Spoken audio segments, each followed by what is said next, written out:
ഈ നാട്ടിലെ committee president, secretary, മറ്റു കമ്മിറ്റി ഭാരവാഹികളെ, നാട്ടിലെ കാരണവന്മാരെ, രക്ഷിതാക്കളെ, സഹോദരന്മാരെ, വിദ്യാർത്ഥികളെ, ഉമ്മബന്ധന്മാരെ, നമുക്ക് ഒരുമിച്ച് കൂടിയതുപോലെ അല്ലാഹു റബ്ബ് സുബ്ഹാനഹു വ തആല അവന്റെ ജന്നാത്തിൽ നമ്മേവരെയും ഒരുമിച്ച് കൂട്ടി അനുഗ്രഹിക്കട്ടെ. ഇതുവരെയും നാം ഓതിയതും പാടിയതും ചൊല്ലിയതും ഇനി ചൊല്ലുന്നതും കേൾക്കുന്നതും ഒരു സ്വാലിഹായ സൽക്കർമ്മമായി നമ്മിൽ നിന്ന് ഖബൂൽ ചെയ്യട്ടെ. ഈ മജ്ലിസ് ഒരുപാട് കാലം ഖിയാമത്ത് നാൾ വരെ ഈ നാട്ടുകാർക്ക് നടത്തുവാനും അതിന് മുന്നോട്ട് കൊണ്ടുപോകുവാനും അല്ലാഹു റബ്ബ് സുബ്ഹാനഹു വ തആല തൗഫീഖ് നൽകട്ടെ. നമ്മുടെ എല്ലാ ഹലാലായ ഉദ്ദേശങ്ങളും അല്ലാഹു ഹാസിലാക്കി തരട്ടെ. എല്ലാ പ്രയാസങ്ങളും അല്ലാഹു ദൂരീകരിച്ച് തരട്ടെ. ഇതിനു വേണ്ടി സഹായിക്കുന്നവർ, ഇതിനു വേണ്ടി പത്തിരി കൊണ്ടുവരുന്നവർ, ചീരണിക്ക് മറ്റു തേങ്ങ, മറ്റു സാധനങ്ങൾ, പണം ഇവിടെ ബുക്ക് ചെയ്യുന്ന ആള്, ഇവർക്കൊക്കെ അല്ലാഹു അർഹമായ പ്രതിഫലം നൽകട്ടെ. അല്ലാഹു ഖബൂൽ ചെയ്യട്ടെ. പ്രത്യേകിച്ചും ഇന്ന് മരിച്ചുപോയ ബഹുമാനപ്പെട്ട ഷെയ്ഖുന തൊട്ടി ഉസ്താദ്, സംസ്ഥയുടെ മുഷാവറ അംഗം, ബഹുമാനപ്പെട്ട ബഹീഖ് ഉസ്താദ് ഇസ്ലാമിക് അക്കാദമിയുടെ പ്രിൻസിപ്പളും ഒരുപാട് ശിഷ്യഗണങ്ങളുള്ള ഉസ്താദിന്റെ ഉസ്താദാണ്. എൻ്റെ ഉപ്പയുടെയും പേരൂർ ഖത്തീബ് ഉസ്താദിന്റെ ഒക്കെ മുന്യ ഗുരുവാണ് ബഹുമാനപ്പെട്ട തൊട്ടി ഉസ്താദ്. വലിയ സൂഫി വര്യനായിരുന്നു. അല്ലാഹു റബ്ബ് സുബ്ഹാനഹു വ തആല അവിടുത്തെ ദറജ അല്ലാഹു ഉയർത്തി കൊടുക്കട്ടെ. അവിടുത്തെ ജീവിതത്തിൽ എല്ലാ ചെയ്തു പോയ ദർസുകളും സൽക്കർമ്മങ്ങളും അല്ലാഹു സ്വീകരിക്കട്ടെ. എല്ലാ തെറ്റുകുറ്റങ്ങളും അവർക്കും ഞങ്ങൾക്കും അല്ലാഹു പൊറുത്തു തരട്ടെ. അല്ലാഹു സ്വർഗ്ഗത്തിൽ നമ്മെ ഒരുമിച്ച് കൂട്ടി അനുഗ്രഹിക്കട്ടെ. ആമീൻ യാ റബ്ബൽ ആലമീൻ. പ്രിയപ്പെട്ട മുഅ്മിനീങ്ങളെ, നമുക്ക് ഒരുമിച്ച് കൂടിയത് പരിശുദ്ധമായ മജ്ലിസിനൂർ ആത്മീയമായ സംഗമത്തിലാണ്. നമുക്കറിയാം, നാം ഒരു മുഅ്മിനായ മനുഷ്യനെ സംബന്ധിച്ചിടത്തോളം ഏറ്റവും വലിയ ഒരു ആഗ്രഹം ഈമാനോട് കൂടി സലാമത്താവുക എന്നുള്ളതാണ്. അതാണ് ഒരു മുഅ്മിനായ മനുഷ്യനിക്ക് ഏറ്റവും കൂടുതൽ ആഗ്രഹം വേണ്ടതും ആഗ്രഹം ഉണ്ടാകേണ്ടതും. മുൻകഴിഞ്ഞ മഹത്തുക്കൾക്ക് ആഗ്രഹം ഉണ്ടായിരുന്നതും അത് തന്നെയാണ്. അവസാനം മരിക്കുമ്പോൾ ഈമാനോട് കൂടി സലാമത്താവുക, അത് വലിയ ഒരു പുണ്യമുള്ള കാര്യമാണ്. ഒരു കിട്ടാവുന്നതിൽ വെച്ച് ഏറ്റവും വലിയൊരു നല്ല അനുഗ്രഹമാണ് ഈമാനോടുകൂടി സലാമത്താവുക.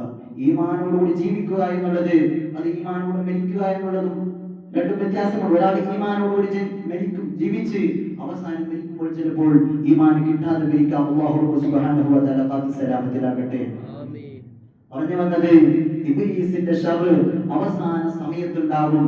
ആ അവസരത്തിൽ നാം എങ്ങാനും ഇബ്ലീസിനെ വഴിപ്പെടുകയാണെങ്കിൽ നമുക്ക് ഈമാൻ കിട്ടാതെ മരിക്കേണ്ടി വരും. അല്ലാഹു കാത്ത് സലാമത്തിലാകട്ടെ.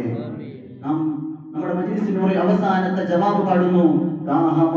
കൂട്ടിടും ഇബ്ലീസ് കൂസിനെ കാട്ടിടും, നേരം ലഈനവനാട്ടുവാൻ ബദരീങ്ങളാൽ തുണ റബ്ബന ലാ ഇലാഹ ഇല്ലല്ലാഹു ലാ ഇലാഹ ഇല്ലല്ലാഹ് ലാ ഇലാഹ ഇല്ലല്ലാഹു മുഹമ്മദുർ റസൂലുള്ളാഹ്. അതായത് ഒരു മനുഷ്യനെ സംബന്ധിച്ചിടത്തോളം വലിയ വലിയ മഹത്തുക്കൾക്ക് പോലും അവസാനം ഇബ്ലീസിന്റെ സാന്നിധ്യം ഉണ്ടായിട്ടുണ്ട്. ആ അവസരത്തിൽ ഇബ്ലീസിനെ ആട്ടി ഓടിക്കാൻ കഴിയുക എന്നുള്ളതാണ് ഈമാൻ. ആ അവസരത്തിൽ ആ ഈമാനാണ് നമുക്ക് വേണ്ടത്. അതാണ് അവസാനം സലാമത്താവുക എന്ന് പണ്ടൊക്കെ പ്രാർത്ഥിക്കാൻ പണ്ടത്തെ ആൾക്കാർക്ക് പറയുന്നത്. അവസാനം ഈമാനോട് സലാമത്താൻ വേണ്ടി പ്രാർത്ഥിക്കുക, അതൊരു വലിയ വിഷയമാണ്. ജീവിച്ച് ഒരുപാട് സൽക്കർമ്മങ്ങൾ ചെയ്ത് അവസാനം മരിക്കുമ്പോൾ എന്തെങ്കിലും ഒരു കുരുത്തക്കേടിന്റെ കാരണമായി അവസാന സമയത്ത് ഈമാനില്ലാതെ ചത്തുപോകേണ്ട അവസ്ഥ പോലും പലർക്കും വന്നിട്ടുണ്ട്. അങ്ങനെയും വരാം. അല്ലാഹു കാത്ത് സലാമത്തിലാകട്ടെ. ഞാൻ പറയുന്ന വിഷയം, ഈമാനോടുകൂടി സലാമത്താവണമെങ്കിൽ ഒന്ന് രണ്ട് കാര്യങ്ങൾ നാം ജീവിതത്തിൽ പകർത്തേണ്ടതുണ്ട്. അതുമായി ഞാൻ ഒന്ന് രണ്ട് കാര്യം പറഞ്ഞുകൊണ്ട് ഞാൻ നിർത്താം. റബ്ബ് സുബ്ഹാനഹു വ തആല പറയുന്നതും കേൾക്കുന്നതും സാലിഹായ സൽക്കർമ്മമാകട്ടെ. ആമീൻ. ഒരാൾ ഈമാനോടുകൂടി മരിക്കുകയാണെങ്കിൽ അദ്ദേഹത്തിന്റെ റൂഹ് കൊണ്ടുപോകുന്ന മലക്കുകൾ, അവിടുന്ന് മലക്കുകൾക്ക് ആ റൂഹിനെ നോക്കി, ഈമാനോടുകൂടി മരിച്ച ആളുകളുടെ റൂഹിനെ നോക്കി പറയുന്നു പോലും, ഈ മനുഷ്യൻ എന്തൊരു ഭാഗ്യവനാണ്, ഈ മനുഷ്യൻ എങ്ങനെയാണ് ഈ ഈമാനോടുകൂടി മരിക്കാനുള്ള ഭാഗ്യം കിട്ടിയത് എന്ന് അവർ അത്ഭുതത്തോടെ പറയുന്നു എന്ന് നമുക്ക് ഗ്രന്ഥത്തിലൊക്കെ കാണാം. അതായത് ജീവിതത്തിൽ അധിക പേർ മരിക്കുന്നത് ഈമാൻ ഇല്ലാതെയാണ് എന്നാണ് ഈ വാക്കിന്റെ അർത്ഥം. വളരെ തുച്ഛമായ ആൾക്കാർ മാത്രമേ ഈമാൻ കിട്ടി മരിക്കുകയുള്ളൂ. അങ്ങനെ ഈമാൻ കിട്ടിയവരെ റൂഹ് ആകാശത്തിലേക്ക് പറന്നു പോകുമ്പോൾ മലക്കുകൾ അത്ഭുതത്തോടെ പറയുമത്രേ, ഈ മനുഷ്യൻ എന്ത് ഭാഗ്യവാനാണ്, ഈ മനുഷ്യൻ ഈമാൻ കിട്ടിയില്ലേ എന്ന് മലക്കുകൾ പറയുന്നു. ആ അവസരത്തിൽ, അതായത് ഒരു മനുഷ്യന്റെ അവസാന സമയത്ത് ഇബ്ലീസ് വന്നുകൊണ്ട് ഏത് നല്ല മനുഷ്യനെ പോലും അവിടെ നിന്ന് കബളിപ്പിക്കാനുള്ള ചാൻസ് ഉണ്ട്. ആ അവസരത്തിലുള്ള ഈമാനിനാണ് നാം ദുആ ചെയ്യേണ്ടത്. അതിനു വേണ്ടിയാണ് നാം അമൽ ചെയ്യേണ്ടത്. വലിയ വലിയ മഹത്തുക്കൾക്ക് പോലും ആ സാന്നിധ്യം ഉണ്ടായിട്ടുണ്ട്. ബഹുമാനപ്പെട്ട അഹ്മദ് ബിൻ ഹംബൽ റളിയല്ലാഹു അൻഹു, ആ മഹാനായ അഹ്മദ് ബിൻ ഹംബൽ റളിയല്ലാഹു അൻഹു 4 ഇമാമുകളിലെ പ്രഗൽഭനായ ഇമാമാണ്. ആ ഇമാമിന്റെ മരണാസന്നമായ സമയത്ത് മഹാനവറുകൾ മരണമാസന്നമായി കിടക്കുന്ന അവസരത്തിൽ തന്റെ മകൻ ഇങ്ങനെ ലാ ഇലാഹ ഇല്ലല്ലാഹ് എന്ന് ചൊല്ലിക്കൊടുക്കുമ്പോൾ മഹാനായ അഹ്മദ് ബിൻ ഹംബൽ റളിയല്ലാഹു അൻഹു അവിടുന്ന് സുഹ്കൻ വ ബുഅദ എന്നിങ്ങനെ പോടാ എന്ന് പറയുന്നു. പെട്ടെന്ന് അവസരത്തിൽ പോടാ എന്ന് പറയുമ്പോൾ, ഇവിടുന്ന് പോടാ എന്ന് പറയുമ്പോൾ അവിടുന്ന് ചുറ്റുമുള്ള ആ മക്കളൊക്കെ കുടുംബക്കാരൊക്കെ അത്ഭുതപ്പെട്ട് നോക്കുന്നു. ഇത് ലോകത്ത് വലിയ ഇമാമായ പണ്ഡിതനായ അഹ്ലുസ് സുന്നത്തി വൽ ജമാഅത്തിന്റെ ഇമാമായ ഈ മനുഷ്യൻ എന്താണ് മരണത്തിന് ലാ ഇലാഹ ഇല്ലല്ലാഹ് എന്ന് പറഞ്ഞു കൊടുക്കുമ്പോൾ എടാ പോടാ എന്ന് പറയുന്നത് എന്ന് അവരിങ്ങനെ പരസ്പരം സംസാരിക്കുമ്പോൾ മഹാനായ അഹ്മദ് ബിൻ ഹംബൽ റളിയല്ലാഹു അൻഹു അവിടുന്ന് സംസാരിക്കുന്നു, നിങ്ങളോടല്ല ഞാൻ പറഞ്ഞത്, ഇവിടെ ഇബ്ലീസിന്റെ കാലിന്റെ ഭാഗത്ത് വന്ന് ഇവിടുന്ന് ഇബ്ലീസിനെ വസ്വാസാക്കി കളയാൻ ശ്രമിക്കുന്നത് അവനോടാണ് ഞാൻ സുഹ്കൻ എടാ പോടാ എന്ന് ഞാൻ പറഞ്ഞത് എന്ന് മഹാനായ അഹ്മദ് ബിൻ ഹംബൽ റളിയല്ലാഹു അൻഹു പറഞ്ഞുവെങ്കിൽ നമുക്ക് ദുർബലരായ ഈമാനുള്ള നമ്മുടെ അടുക്കൽ ഇബ്ലീസ് വരുമെന്നതിൽ യാതൊരു സംശയവുമില്ല. ആ അവസരത്തിൽ ഈമാൻ സംരക്ഷിക്കണം, ഈമാൻ സലാമത്താകണം. അതിനുള്ള വഴിയാണ് നാം കണ്ടെത്തേണ്ടത്. ഒന്നാമതെ മഹത്തുക്കൾ പഠിപ്പിക്കുന്നു, ഒരുപാട് ഗ്രന്ഥങ്ങളിലൊക്കെ നോക്കിയാൽ കാണാം, ഈമാന് കിട്ടി മരിക്കാനുള്ള ഏറ്റവും വലിയൊരു കാരണം മഹാന്മാർ പഠിപ്പിക്കുന്നത് അവസാനം ഈമാൻ കുറയുന്ന ചില കാര്യങ്ങളുണ്ട് ജീവിതത്തിൽ. ആ കാര്യങ്ങളൊക്കെ നാം വെടിഞ്ഞു നിൽക്കുക എന്നുള്ളതാണ്. ജീവിതത്തിൽ ഈമാൻ കിട്ടാതെ മരിക്കുക എന്നുള്ള ചില വിഭാഗങ്ങളെ പറ്റി മഹത്തുക്കൾ പഠിപ്പിച്ചു തരുന്നുണ്ട്. ഹദീസിലും ഗ്രന്ഥങ്ങളിലൊക്കെ കാണാം. ആ ഈമാൻ കുറയുന്ന ആ അവസ്ഥയിൽ നിന്ന് ദൂരത്താവുക എന്നുള്ളതാണ് ഈമാൻ കിട്ടി മരിക്കാനുള്ള ഒന്നാമത്തെ കാരണം. ഏതാണ് ഈമാൻ കുറഞ്ഞു പോകാനുള്ള കാരണമാകുന്ന വിഷയം? അതാണ് മഹത്തുക്കൾ പഠിപ്പിക്കുന്നു, അൽ കലാമു ബി കലാമി ദുനിയ ഇൻദ സമാഇ അദാൻ. ബാങ്ക് കൊടുക്കുമ്പോൾ ദുനിയവിയായ സംസാരം സംസാരിക്കലാണ്. ബാങ്ക് കൊടുക്കുമ്പോൾ ഒരാൾ ദുനിയവിയായ സംസാരം സംസാരിച്ചാൽ അവനിക്ക് ഈമാൻ കിട്ടാതെ മരിക്കാൻ കാരണമാകുമെന്ന് മഹത്തുക്കളായ മഹാരഥന്മാർ പഠിപ്പിക്കുന്നു. ബാങ്ക് കൊടുക്കുമ്പോൾ ദുനിയവിയായ സംസാരം പ്രത്യേകിച്ചും പാടുള്ളതല്ല. നാം ഫോണിൽ സംസാരിച്ചുകൊണ്ട് പെട്ടെന്ന് ബാങ്ക് കൊടുത്താൽ നമുക്ക് സംസാരം കണ്ടിന്യൂ ചെയ്യുന്നവരാണ്. അതൊക്കെ നാം ശ്രദ്ധിക്കണം.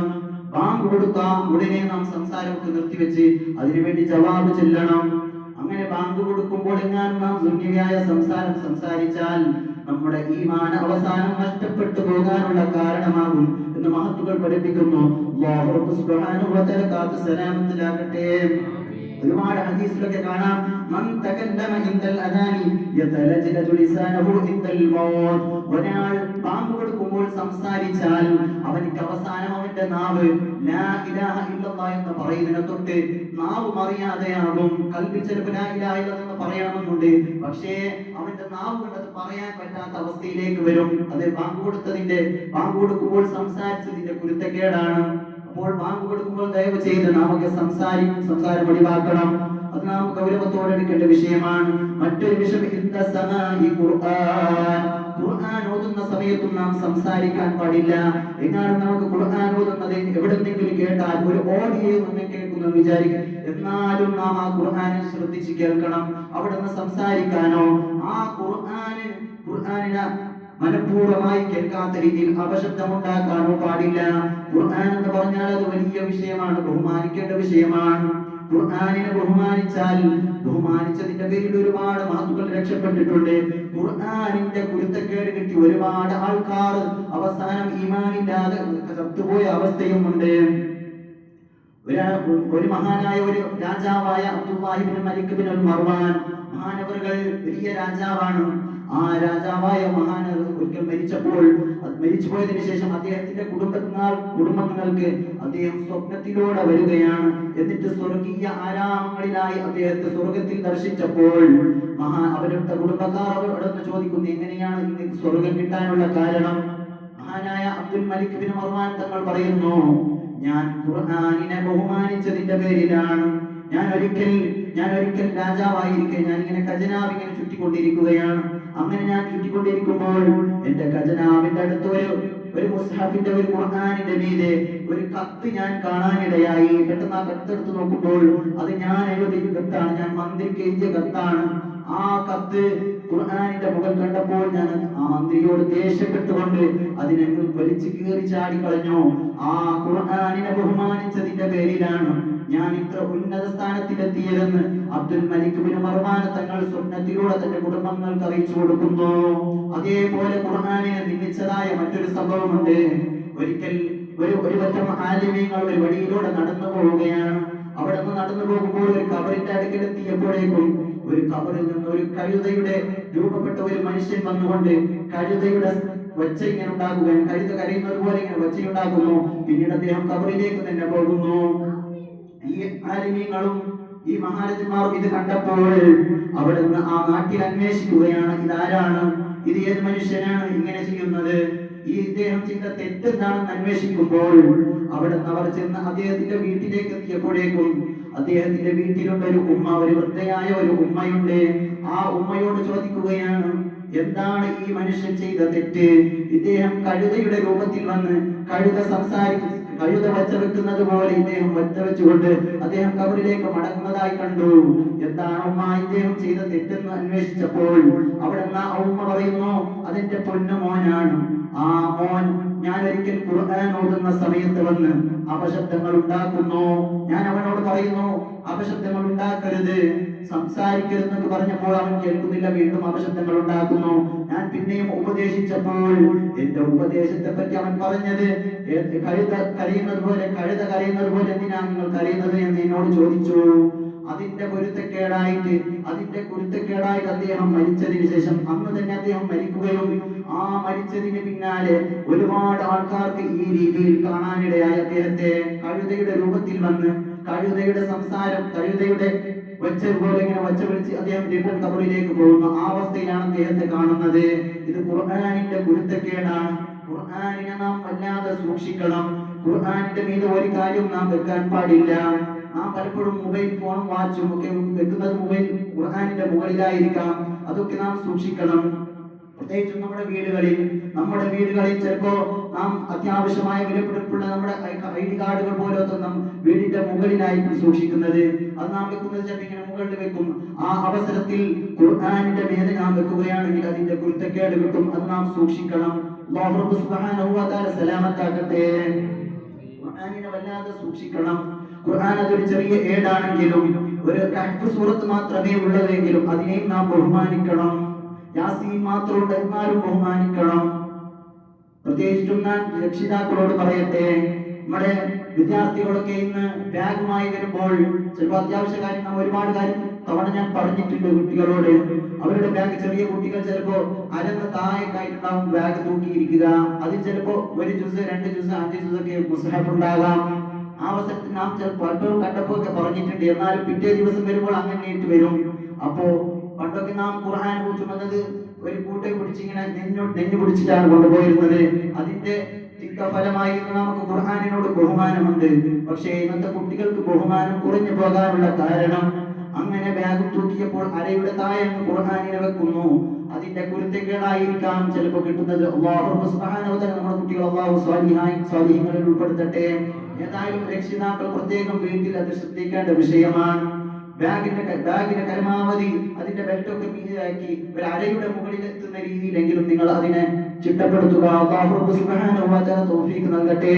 ഞാൻ പറഞ്ഞു വന്ന വിഷയം നാം ഖുർആനിനെ ബഹുമാനിക്കണമെന്നാണ്. ഖുർആനിനെ ബഹുമാനിച്ചില്ലെങ്കിൽ അവസാനം മരിക്കുമ്പോൾ ഈമാനില്ലാതെ മരിക്കാൻ കാരണമാകും. അല്ലാഹു സലാമത്താക്കട്ടെ. ഇനി കുറച്ച് കാര്യങ്ങൾ ഈമാൻ കിട്ടി മരിക്കാൻ മഹാരഥന്മാർ പഠിച്ച ചില വഴികളുണ്ട്. ആ വഴികളെ സ്വീകരിച്ചാൽ അവസാനം മരിക്കുമ്പോൾ ഈമാനോടുകൂടി മരിക്കാൻ കാരണമാകുമെന്ന് മഹത്തുക്കളായ മഹാരഥന്മാർ പഠിപ്പിച്ചു തരുന്നുണ്ട്. അതിൽ ചില കാര്യങ്ങൾ ഞാൻ നിങ്ങളുടെ മുന്നിൽ ഉണർത്തുകയാണ്. ഒന്നാമത്തെ കാര്യം, എല്ലാ ദിവസവും 10 ഇഖ്ലാസ് സൂറത്ത് ഓതുക. ചുരുങ്ങിയത് ഒരു 10 ഇഖ്ലാസ് ഒരു ദിവസം 10 ഇഖ്ലാസ് ഓതിയാൽ അതിന് കിട്ടുന്ന നേട്ടം സ്വർഗ്ഗത്തിൽ ഒരു വീട് കിട്ടുമെന്ന് മഹാന്മാർ ഹദീസിലൊക്കെ വന്നിട്ടുണ്ട്. ഹദീസിൽ വന്ന സല്ലല്ലാഹു അലൈഹി വസല്ലം തങ്ങൾ പറഞ്ഞ വിഷയമാണ്. ഒരാൾ ഒരു ദിവസം 10 ഇഖ്ലാസ് സൂറത്ത് എപ്പോൾ പതിവാക്കുകയാണെങ്കിൽ അദ്ദേഹത്തിന് സ്വർഗ്ഗത്തിൽ ഒരു വീട് കിട്ടും. സ്വർഗത്തിൽ ഒരു വീട് കിട്ടണമെങ്കിൽ അദ്ദേഹം ഈമാനോടുകൂടി മരിക്കുക എന്നുള്ളത് നിർബന്ധമായ വിഷയമാണ്. അപ്പോ ഈമാൻ കിട്ടുമെന്നാണ് അതിന്റെ വിപക്ഷം. ഏതായാലും ഒരു ദിവസം ചുരുങ്ങിയത് ഒരു 10 ഇഖ്ലാസെങ്കിലും നാം കഴിവിന്റെ പരമാവധി ഓതാൻ ശ്രമിക്കണം. ഒരു 10 ഇഖ്ലാസിന് വേണ്ടി മാത്രം നാം സമയത്തിൽ ഒരുക്കുകയാണെങ്കിൽ ഒരു 2-3 മിനിറ്റ് മാത്രം മതി. അങ്ങനെയല്ലെങ്കിൽ ഒരു ദിവസം മുഴുവനായിട്ട് എങ്ങനെയെങ്കിലും ഒരു 10 ഇഖ്ലാസെങ്കിലും ചുരുങ്ങി ഓതുന്ന രീതിയിൽ നാം മാറണം. അല്ലാഹു സുബ്ഹാനഹു വ തആല തൗഫീഖ് നൽകട്ടെ. രണ്ടാമത്തെ വിഷയം, മഹാരഥന്മാർ പറയുന്നു, ഒരു ഡെയിലി എല്ലാ ദിവസവും ഒരു 10 ആൾക്കെങ്കിലും ചുരുങ്ങിയിട്ട് സലാം പറയണം. പരസ്പരം കാണുമ്പോൾ സലാം പറയൽ വലിയ പുണ്യമുള്ള കാര്യമാണ്. ഒരു ഡെയിലി ഒരു 10 ആൾക്കെങ്കിലും നിർബന്ധമായി നമ്മുടെ സലാം മടക്കുന്ന രീതിയിൽ, അതായത് ഞാനിപ്പോ ഇവിടെ നിന്ന് നിങ്ങൾക്ക് മുമ്പിൽ സംസാരിക്കുമ്പോൾ അസ്സലാമു അലൈക്കും എന്ന് ആദ്യം തുടങ്ങുമ്പോൾ നിങ്ങൾ ഒരു 10 പേർ സലാം മടക്കിയാൽ ഇന്നത്തെ എന്റെ കോട്ട കഴിഞ്ഞു എന്നാണ്. അതായത് 10 പേർ നമ്മുടെ മേൽ സലാം മടക്കണം. എന്നാൽ നമുക്ക് അവസാനം മരിക്കുമ്പോൾ ഈമാനോട് മരിക്കാനുള്ള ഭാഗ്യം ഉണ്ടാകും. അപ്പോ നാം ഒരു ചുരുങ്ങിയത് ഒരു 10 തവണ ഒരു 10 ആളെ സലാം പറയുക എന്നുള്ളത് വലിയ വിഷയമല്ല. ചിലപ്പോൾ നാലാളെ ഒന്നിച്ച് കണ്ടാൽ അവിടെ 4 ആളായി. അങ്ങനെ ഒരു 10 ആൾ നമ്മുടെ മേൽ സലാം അടക്കുന്ന രീതിയിൽ, അല്ലെങ്കിൽ നാം 10 ആൾക്കെങ്കിലും ഒരു സലാം പറയുന്ന രീതിയിൽ, ഏതായാലും 10 ആൾക്ക് 10 സലാം നാം പറയണം. ചുരുങ്ങിയത്, അതിന് കൂടുതലായി ഇത്രയും പ്രശ്നമല്ല. ഏതായാലും ഒരു 10എങ്കിലും നാം ഒരു കണക്ക് കൂട്ടിയിട്ടെങ്കിലും ഒരു ദിവസം ഒരു 10 ആൾക്ക് സലാം ചെയ്യുന്ന രീതിയിൽ ഉണ്ടാകണം. അല്ലാഹു സുബ്ഹാനഹു വ തആല തൗഫീഖ് നൽകട്ടെ. സലാമിനെ പറ്റി റസൂലുള്ളാഹി സ്വല്ലല്ലാഹു അലൈഹി വസല്ലം തങ്ങൾ പറയുന്നു, പരസ്പരം ഒരാൾ സലാം പറയുകയാണെങ്കിൽ അവർക്ക് ഇടയിൽ സ്നേഹവും ബഹുമാനവും വർദ്ധിക്കുമെന്നുള്ളതാണ്. അതുകൊണ്ടാണ് നബിയുനാ റസൂലുള്ളാഹി സ്വല്ലല്ലാഹു അലൈഹി വസല്ലം തങ്ങൾ പ്രത്യേകം ഭാര്യ ഭർത്താക്കന്മാർക്കും മാതാപിതാക്കൾ മക്കൾക്കും മക്കൾ മാതാപിതാക്കൾക്കും പരസ്പരം എപ്പോഴും സലാം പറയണം. അങ്ങനെ സലാം പറയുമ്പോൾ അവിടുന്ന് സ്നേഹവും ബഹുമാനവും അത് വർദ്ധിക്കുമെന്നാണ് മഹാനബി സ്വല്ലല്ലാഹു അലൈഹി വസല്ലം തങ്ങൾ പറഞ്ഞത്. അപ്പോൾ നാം സലാം പറയാൻ ഒരു ദിവസം ചുരുങ്ങിയത് ഒരു 10 ആൾക്കെങ്കിലും സലാം പറയണം. നമുക്ക് ഹദീസിന്റെ കിതാബുകളിലൊക്കെ കാണാം, സ്വഹാബാക്കൾ ഒരു ദിവസം സലാം പറയാൻ വേണ്ടി മാത്രം വീട്ടിൽ നിന്ന് പുറത്തിറങ്ങുകയാണ്. എന്നിട്ട് പോയി കണ്ട് ഇവര് കുറച്ചാൾ സലാം പറഞ്ഞിട്ട് തിരിച്ചു വരികയാണ്. അവർ പോയത് വേറൊരു ലക്ഷ്യവുമില്ല, ഇവരെ സലാം പറയാൻ വേണ്ടി, ആൾക്കാരെ കണ്ട് സലാം പറയാൻ വേണ്ടി. സലാമിന്റെ മഹത്വം റസൂലുള്ളാഹി സ്വല്ലല്ലാഹു അലൈഹി വസല്ലം തങ്ങളിൽ നിന്ന് പഠിച്ചതിന് ശേഷം സലാം പറയാനായിട്ട് വീട്ടിൽ നിന്ന് പുറത്തിറങ്ങുന്നു, എന്നിട്ട് സലാം പറഞ്ഞുകൊണ്ട് തിരിച്ചു വരുന്നു. ആ ഒരു രീതിയിൽ നമുക്ക് ഹദീസിലൊക്കെ കാണാൻ സാധിക്കും. ഏതായാലും ഈമാനോടുകൂടി മരിക്കാനുള്ള ഒരു അവസരമാണ്. ഒരു 10 ആൾക്കെങ്കിലും ഒരു ദിവസം സലാം പറയുക, അത് എപ്പോഴും പതിവാക്കുക. അല്ലാഹു സുബ്ഹാനഹു വ തആല തൗഫീഖ് നൽകട്ടെ. മറ്റൊരു വിഷയം, ദുആ ബഅദൽ വുളൂഇന്റെ ശേഷമുള്ള ദുആ ആണ്. വുളൂഇന്റെ ശേഷം ദുആ ഇറക്കുന്നത് വലിയ പുണ്യമുള്ള കാര്യമാണ്. നമുക്ക് മദ്രസിന്റെ കിതാബുകളൊക്കെ കാണാം, സ്വർഗ്ഗത്തിൽ 8 വാതിലുകൾ നമുക്ക് വേണ്ടി തുറക്കപ്പെടും. ഒരാൾ പതിവായി വുളൂഇന്റെ ശേഷം ദുആ ചെയ്യുകയാണെങ്കിൽ 8 വാതിലുകൾ സ്വർഗ്ഗത്തിൽ നമുക്കായി തുറക്കപ്പെടും.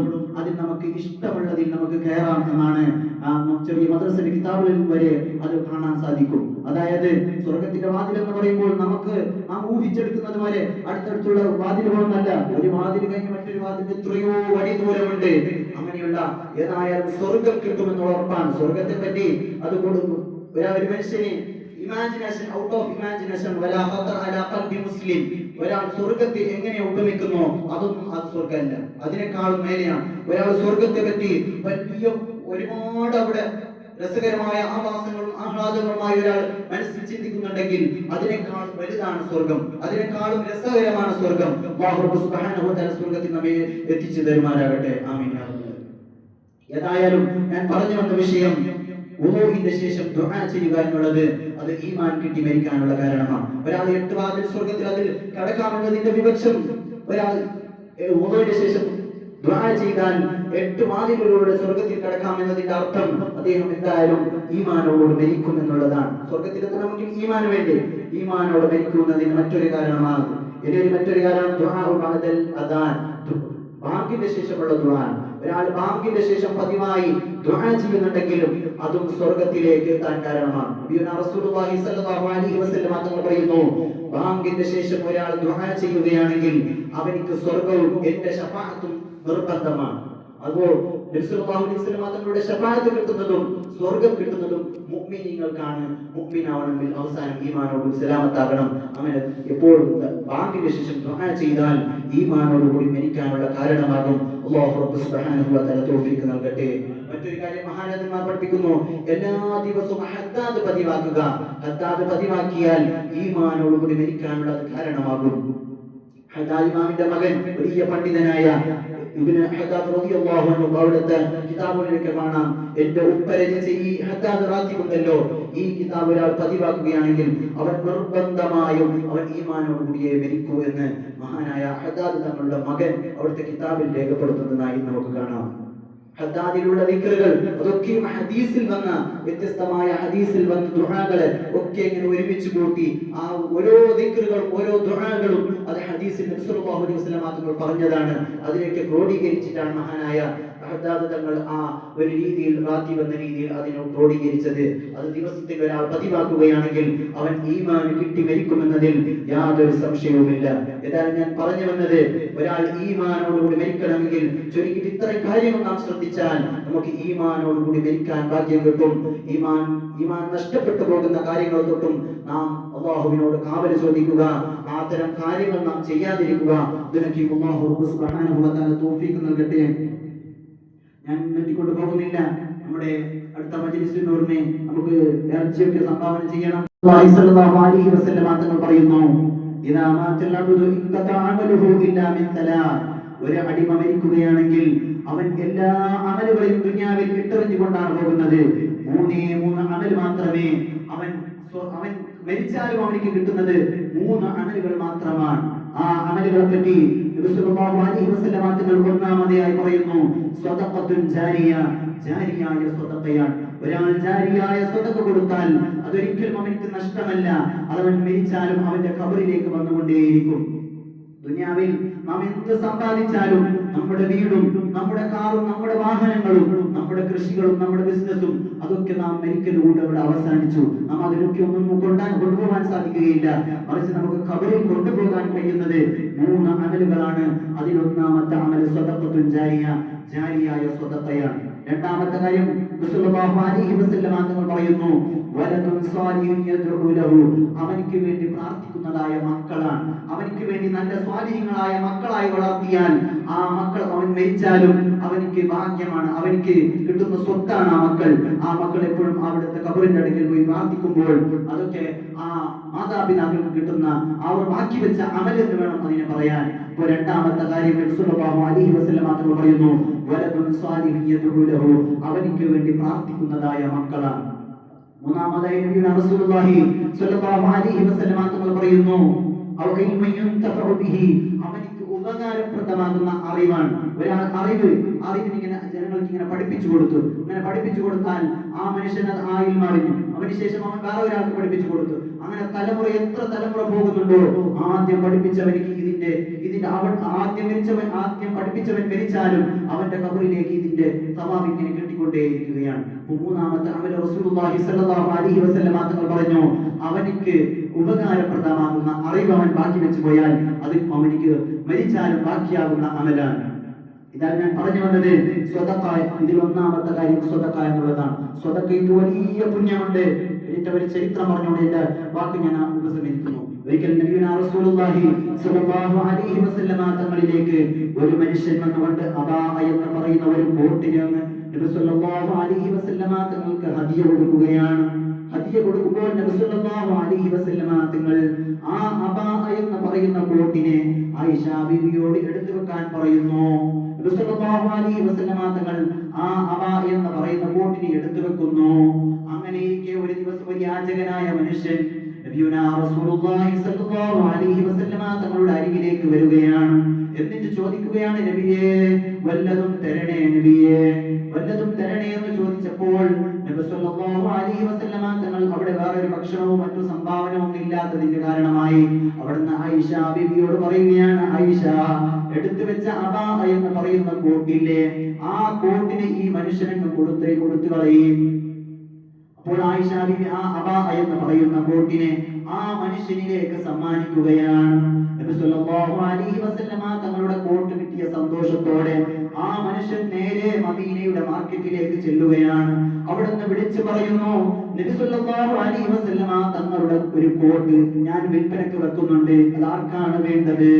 നബി സല്ലല്ലാഹു അലൈഹി വസല്ലം തങ്ങളുടെ കോട്ട് എന്ന് പറയുമ്പോൾ ആ മാർക്കറ്റിനൊക്കെ നിറഞ്ഞൊഴുകുകയാണ്. അത് വാങ്ങാനായി അത് ലേലത്തിൽ വെച്ചപ്പോൾ അതിങ്ങനെ വാങ്ങാനായി ആൾക്കാർ ഇങ്ങനെ തിക്കും തിരക്കും കൂട്ടുകയാണ്. ആ ആ തിരക്കിനിടയിൽ ഒരു കണ്ണ് കാണാത്ത മനുഷ്യനുണ്ടായിരുന്നു. വലിയ സമ്പന്നനായ മനുഷ്യനാണ് ആ കണ്ണ് കാണാത്ത മനുഷ്യൻ.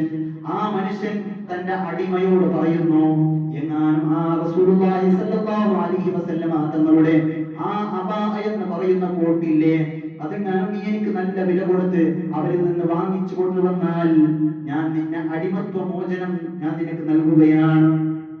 ജീവിതത്തിൽ അടിമമോചനം എന്ന സന്തോഷത്തോടെ ആ അടിമയായ മനുഷ്യൻ ആ തെക്കും തിരക്കിന്റെ ഇടയിൽ പോയി ഇണങ്ങിച്ചേർന്ന് അവിടെ നിന്ന് വലിയ വില വാങ്ങിക്കൊടുത്ത് അതിനെ ആ അബാ എന്ന് പറയുന്ന കോട്ടിനെ തന്റെ ഉടമയായ കണ്ണ് കാണാത്തതായ വലിയ സമ്പന്നനായ വ്യക്തിക്ക് കൊടുക്കുകയാണ്.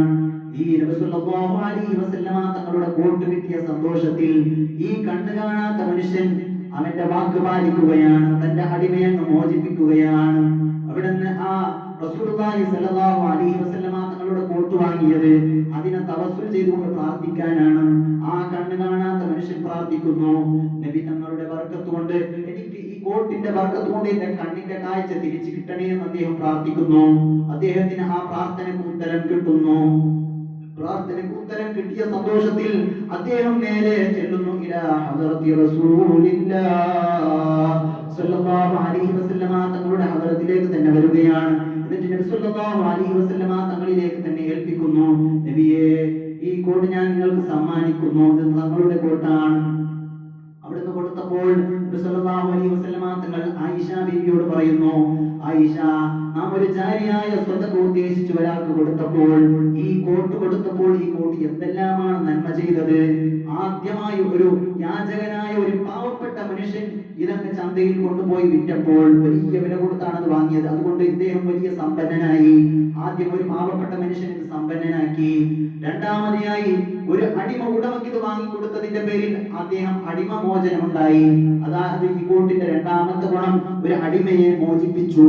മൂന്നാമതായി ഒരു കണ്ണ് കാണാത്ത മനുഷ്യന് കണ്ണിന്റെ കാഴ്ച തിരിച്ചു കിട്ടി. ഈ അബാ എന്ന് പറയുന്ന കോട്ടിനെ തവസ്സുൽ ചെയ്ത് പ്രാർത്ഥിച്ചതിന്റെ പേരിൽ അദ്ദേഹത്തിന്റെ കണ്ണിന്റെ കാഴ്ച തിരിച്ചു കിട്ടി. നോക്കൂ ആയിഷ, നാം കൊടുക്കുന്ന സ്വതക്ക ഒരു ആത്മാർത്ഥമായി നാം സ്വതക്ക കൊടുത്താൽ അത് ഇങ്ങനെയാണ്, ആ കഥ ഈ രീതിയിലാണ് ആ സ്വതക്ക. അത് നമുക്ക് തന്നെ ചിലപ്പോൾ തിരിച്ചു കിട്ടും, അതിനിരട്ടിയായി ചിലപ്പോൾ തിരിച്ചു കിട്ടും. ഒരുപാട് പുണ്യങ്ങൾ അത് ചെയ്യും. നാം ഒരു മനസ്സറിഞ്ഞ് നാം സ്വതക്ക ചെയ്യുകയാണെങ്കിൽ അതൊരിക്കലും നമുക്ക് നഷ്ടമാവുകയില്ല. അതിന്റെ പ്രതിഫലം നമുക്ക് എപ്പോഴും കിട്ടിക്കൊണ്ടിരിക്കും. നാം പള്ളിയിലൊക്കെ മദ്രസയിലൊക്കെ ചെലവഴിച്ചത് നാം ഒരു ഉദാഹരണത്തിന് ഒരു മുസല്ല കൊടുക്കുന്നു വിചാരിക്കും. ആ മുസല്ലി എത്ര കാലം നിസ്കരിക്കുന്നുവോ, അവൻക്ക് നിസ്കരിക്കാൻ എത്ര കാലം അത് ഉപയോഗിക്കുന്നുവോ, അവൻ മരിച്ചാലും അവന്റെ ഖബറിലേക്ക് അത് കിട്ടിക്കൊണ്ടേയിരിക്കുകയാണ്. അങ്ങനെയാണ് ഒരാൾ ജാരിയായ സ്വതക്ക കൊടുത്താൽ. ഏതായാലും ഞാൻ എന്റെ വാക്കിന് ഞാൻ ചുരുക്കുകയാണ്. ഞാൻ പറഞ്ഞു വന്നത് സ്വതക്കക്ക് വലിയ പുണ്യമുണ്ട്. ഏതായാലും നമുക്ക് ഈ ഒരു അവസരത്തിൽ ഒരു സ്വതക്കയിലൂടെ നമുക്ക് അവസാനിക്കാം ഇൻഷാ അല്ലാഹ്. അടുത്ത നീ ഖബൂൽ ചെയ്യണേ അല്ലാഹ്. ഇവിടെ ഓതിയ ഖുർആനോത്തുകളെ നീ സ്വീകരിക്കണേ അല്ലാഹ്. മജ്ലിസിനോട് അസ്മാഉൽ ബദർ ഒക്കെ നീ സ്വീകരിക്കണേ അല്ലാഹ്. എല്ലാ സൽക്കർമ്മങ്ങളും എല്ലാം പറഞ്ഞതും കേട്ടതും നീ സ്വീകരിക്കണേ അല്ലാഹ്. എല്ലാം നീ ഹബീബായ റസൂലുള്ളാഹി സ്വല്ലല്ലാഹു അലൈഹി വസല്ലമ തങ്ങളുടെ തിരു ഹദ്റത്തിലേക്ക് നീ എത്തിക്കണേ അല്ലാഹ്. മുർസലീങ്ങൾ, ഔലിയാക്കൾ, ശുഹദാക്കൾ, ബദരീങ്ങൾ, സ്വാലിഹീങ്ങൾ എല്ലാ മഹാരന്മാരും മഹന്മാരുടെ ഹദ്റത്തിലേക്ക് നീ എത്തിക്കണേ അല്ലാഹ്. പ്രത്യേകിച്ചും ബദരീങ്ങളുടെ ബർക്കത്തിലേക്ക് അവരുടെ ഹദ്റത്തിലേക്ക് നീ എത്തിക്കണേ അല്ലാഹ്. അവരുടെ ബർക്കത്ത് കൊണ്ട് നമ്മുടെയും നമ്മുടെ മാതാപിതാക്കളുടെയും നമ്മുടെ മശായിഖന്മാർ, നമ്മുടെ അസാധ്യതമാർ, നാമുമായി ബന്ധമുള്ളവർ, നമ്മളെ സ്നേഹിക്കുന്നവർ, നമ്മളെ സഹായിക്കുന്നവർ, നമ്മളെ കുടുംബക്കാർ, നമ്മുടെ ഭാര്യ മക്കൾ, നമ്മുടെ എല്ലാവരും നാമുമായി ബന്ധമുള്ളവർ അല്ലാഹുവേ, നമ്മുടെ എല്ലാവരുടെയും എല്ലാ ദോഷങ്ങളെയും നീ മാപ്പ് ചെയ്യണേ അല്ലാഹ്. ഒരുപാട് ദോഷം ചെയ്ത പാപികളാണ് അല്ലാഹ്, നീ പൊറുത്തു തരണേ അല്ലാഹ്. ربنا ظلمنا أنفسنا وإن لم تغفر لنا وترحمنا لنكونن من الخاسرين. നീ പൊറുത്തു തരുന്നവനും പൊറുക്കലിനെ ഇഷ്ടപ്പെടുന്നവനുമാണ് അല്ലാഹ്, നീ പൊറുത്തു തരണേ അല്ലാഹ്. നമ്മുടെ എല്ലാ രോഗങ്ങളെയും നീ ശിഫയാക്കണേ അല്ലാഹ്. ഞങ്ങൾ പലരും പല രോഗം കൊണ്ട് ബുദ്ധിമുട്ടുന്നവരുണ്ടല്ലാ, നീ കാണുന്നവനാണ് അല്ലാഹ്, നീ ശിഫയാക്കണേ അല്ലാഹ്. മാരകമായ രോഗത്തിന് തൊട്ട് നമ്മ എല്ലാവരെയും നീ കാത്ത് സലാമത്തിലാക്കണേ അല്ലാഹ്. മാരകമായ രോഗത്തിന്റെ വല്ല അണുക്കൾ നമ്മുടെ ശരീരത്തിലുണ്ടെങ്കിൽ ഈ മജ്ലിസിന്റെ ബർക്കത്ത് കൊണ്ട് നീ എളുപ്പത്തിൽ നീ ശിഫയാക്കണേ അല്ലാഹ്. എല്ലാ രോഗങ്ങളിൽ നീ കരിച്ചു കളയണേ അല്ലാ. എല്ലാവിധ ആഫിയത്തും ആരോഗ്യവും നൽകണേ അല്ലാ. നിന്റെ ത്വാഅത്തിലായി ദീർഘായുസ്സുള്ള ആഫിയത്ത് നൽകണേ അല്ലാ. അവസാനം മരിക്കുമ്പോൾ ഈമാനോടുകൂടി മരിക്കാനുള്ള ഭാഗ്യം നൽകണേ അല്ലാ. ഈമാനില്ലാത്ത ഒരു ദുരവസ്ഥ ഞങ്ങൾക്ക് ആർക്കും നീ നൽകല്ല റബ്ബേ. ഈമാൻ നഷ്ടപ്പെട്ടു പോകുന്ന കാര്യങ്ങളെ തൊട്ട് വെടിഞ്ഞു നിൽക്കാൻ നീ തൗഫീക്ക് നൽകണേ അല്ലാ. ഈമാൻ കിട്ടി മരിക്കുന്നതായ എല്ലാ സൽക്കർമ്മങ്ങളും ചെയ്യുവാനും അത് ദിനേന പതിവാക്കാനും നീ തൗഫീക്ക് നൽകണേ അല്ലാ. അവസാനം മരിക്കുമ്പോൾ ഇബ്ലീസിന്റെ ശർറിനെ തൊട്ട് നീ കാത്ത് സലാമത്തിലാക്കണേ അല്ലാ. ഈമാനോടുകൂടി നീ സലാമത്താക്കണേ അല്ലാ. ഞങ്ങളിൽ നിന്ന് മരിച്ചുപോയവർ, പ്രത്യേകിച്ചും നമ്മുടെ കുടുംബക്കാർ, ഈ പള്ളിയുടെ ചുറ്റുഭാഗത്ത് കിടക്കുന്നവർ, നമ്മുടെ കുടുംബത്തിൽ നിന്ന് മരിച്ചുപോയവർ, അവർക്ക് അമൃതത്തിലേക്ക് നീ നിന്റെ വിധിന സവാബ് നീ എത്തിക്കണേ അല്ലാ. അവർക്കൊക്കെ നീ പുറത്തു കൊടുക്കണേ അല്ലാ. അവരുടെ ഖബർ ജീവിതം നീ സന്തോഷത്തിലാക്കണേ അല്ലാ. അവരെയും നമ്മയും നാളെ ജന്നാത്തിൽ ഒരുമിച്ച് കൂട്ടി അനുഗ്രഹിക്കണേ അല്ലാ. പ്രത്യേകിച്ചും ഇന്ന് നമ്മിൽ നിന്ന് വിട പറഞ്ഞു പോയ തുട്ടി ഉസ്താദ്, അല്ലാഹുവേ അവിടുത്തെ ദറജ നീ ഉയർത്തണേ അല്ലാ. അവിടത്തേക്ക് നീ പുറത്തു കൊടുക്കണേ അല്ലാ. അവിടുത്തെ ജീവിതത്തിൽ ചെയ്ത എല്ലാ സൽക്കർമ്മങ്ങളും ദർസും സേവനങ്ങളും എല്ലാം നീ സ്വീകരിക്കണേ അല്ലാ.